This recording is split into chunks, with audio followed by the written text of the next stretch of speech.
Hello everyone, this is Keyblade Sonic, and today I have a special video for you guys.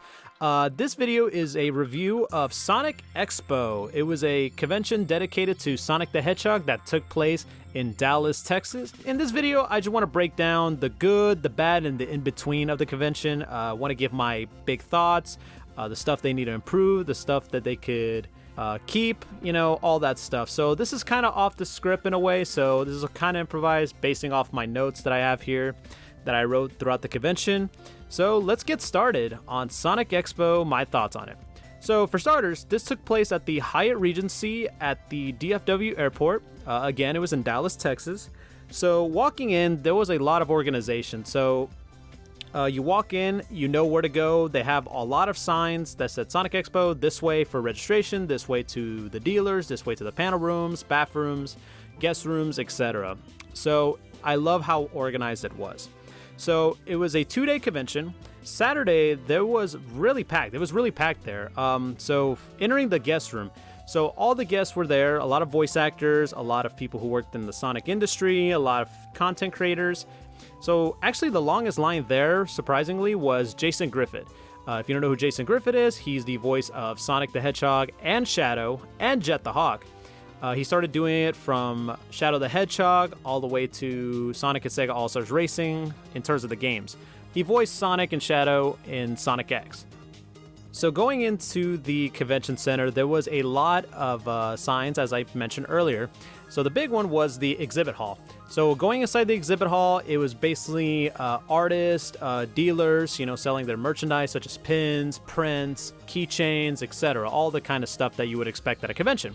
There was also a couple of rooms in the exhibit hall, smaller rooms, for the karaoke. There's one of a panel room, so you could listen to a couple of panels there. Also the game room, which actually had a lot of Sonic games. It was mostly Sonic games, from the Genesis all the way to the Switch. And it was kind of amazing seeing a lot of Sonic games, just realizing how many of them are there. Actually, there was actually a copy of Sonic Extreme on the Sega Saturn, which is actually amazing. Was able to play it. I was like, wow, this is a game we would have gotten on the Saturn. Anyway, the next room also was a little art gallery. It actually had a lot of incredible artwork from people who were at the convention and also people online, like on Twitter. There was a lot of great artwork, even some artists that I recognized, like, oh my god, they were actually there, so it was really cool. Also, there was a Maid Cafe, so for people who were able to purchase a Maid Cafe ticket, they would go in there, they get treated, like a typical Maid Cafe, but with Sonic, duh.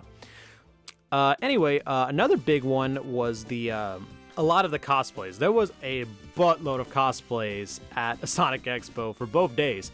Various cosplays, from based on the movie to based on a certain game. There was a lot of them based on the murder of Sonic the Hedgehog, that game that came out on Steam earlier in the year. And I thought, wow, that's actually pretty cool to see. So one of the big highlights of Saturday was the concert that was taking place Saturday night. So one of the big issues I had with it, and I think a lot of people can agree, was that it was heavily delayed by like an hour and a half. So apparently there was like a lot of sound checks. They had to do some stuff. And it was kind of a shame because unfortunately what's one of my biggest issues of this convention was the only thing to do on the evenings was the concert. There wasn't really much else to do besides the concert. And I felt like not everybody would be in for the concert, so I feel like they could have just had something else, like other panels, 18 plus, something you would expect like at an anime convention or a comic book convention, if you understand what I mean. And speaking of, when entering the concert, we kind of got excited, everyone was getting excited. So the opening act consisted of Project Sonic Rebirth. So they actually performed a couple of songs, which is actually really cool, from Sonic Frontiers, Sonic Adventure 2, Sonic Adventure, and even an original song based on Sonic Frontiers. Unfortunately, there was a lot of notable issues with their audio. It was actually pretty noticeable that some of the vocals were there. Like, I feel like they were singing karaoke. That's the best way I can describe it. No disrespect to them. Obviously, it's one of their first performances, so hopefully the more performances they do, the better they get. But other than that, the concert, which had Johnny Gielli, I'm sorry if I mispronounced his name, the lead singer of Crush 40, he came, he had so much energy, the crowd was really into it, they were singing along to the big songs.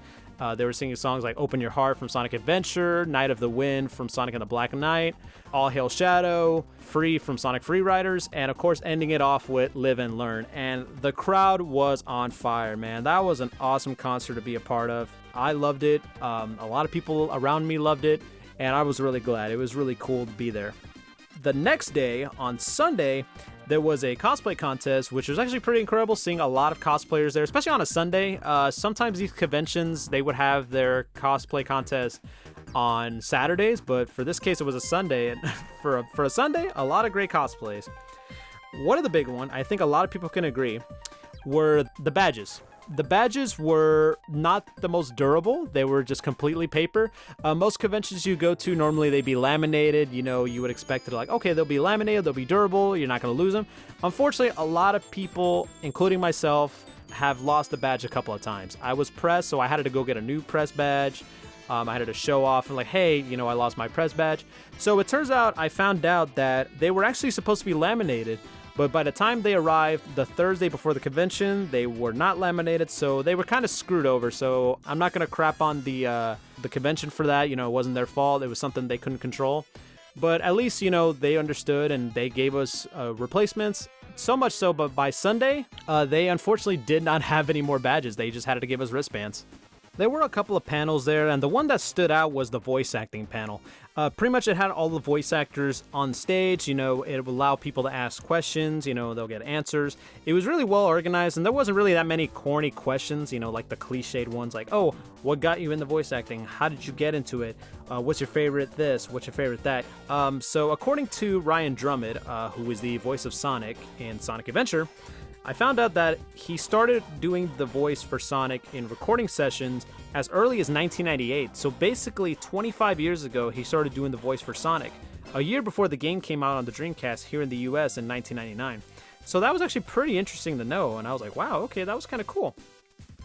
And speaking of trivia, on Sunday there was a panel that was basically, you know, trivia questions. They would ask the easy ones to difficult ones. So it was actually pretty interesting to know there were some that like I didn't really know about, and there's some people that didn't know about. So one good example was the reason that Saturday Morning Sonic, Sat AM, that was from 1993 to 1994, ended on a cliffhanger and that got canceled was because they were losing in the ratings war to Mighty Morphin Power Rangers. So basically Power Rangers was the reason we didn't really get a proper ending to Sat AM. So overall, my thoughts on Sonic Expo is it's a really awesome convention to go to if you're a fan of Sonic the Hedgehog. Ideally, I would have liked if it was 3 days. I hope they expand it in the future. But for now, being a 2-day event, it's really cool to see a lot of people who are into Sonic, who are into Sega in general. And it's really cool in hearing that this is actually the largest attendance for a Sonic-themed convention. So it was actually pretty cool to hear, and it was really cool that it was in Texas, and a lot of people I saw that came from Canada, came from California, that came from outside of North America being here. It was actually really cool. And speaking of, they did make an announcement a few days ago after Sonic Expo that they announced that they actually merged with another Sonic convention in Atlanta called Sonic and Sega Fan Jam, if you've heard about them. So now they'll be rebranded as Sonic Expo Atlanta. So there's a new branch of Sonic Expo, so any chance you will go, whether it's Atlanta or whether it's Dallas. So overall, I enjoyed it. I definitely recommend it going if you're a big Sonic fan. If you know a couple of people who are into Sonic, you know, I would encourage them to take them. And hopefully they come back next year. I would love to be there next year. Looking forward to it. So I hope you guys enjoyed this little off-the-script review of Sonic Expo. I had fun doing this. I hope you guys enjoyed listening to me.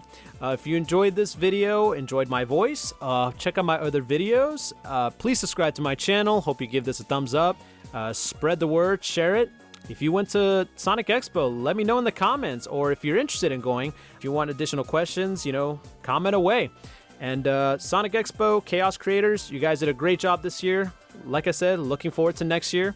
This is Keyblade Sonic. Take care.